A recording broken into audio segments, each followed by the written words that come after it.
protein. Hey Simon, what's the one thing that you're seeing cyclists constantly getting confused with their on-bike training nutrition? We are constantly being marketed to by companies saying that we need more protein. And whereas I don't disagree, a lot of people maybe don't think about their protein needs on a day-to-day basis.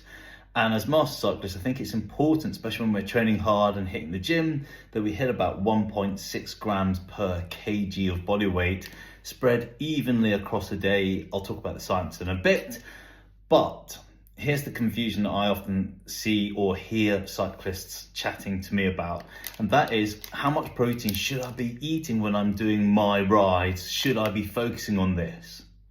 Well, the answer is, well, it kind of depends on the duration and intensity.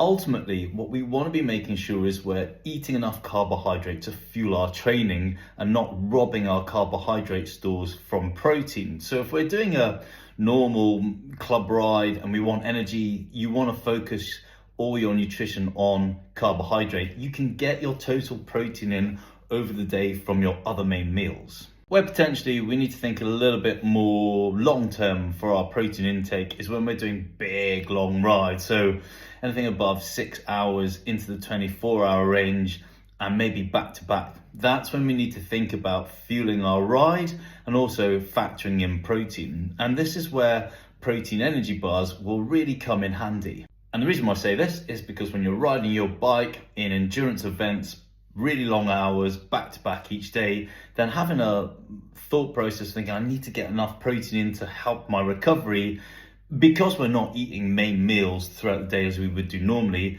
is a good thought process. But the same thing applies. You still need energy to turn the pedals round. So priority number one is eating enough carbohydrate to keep those pedals turning. And priority number two is to try and think about when you're stopping and refueling to have enough protein to support your recovery and not lose muscle mass when you're doing big long rides back to back every day.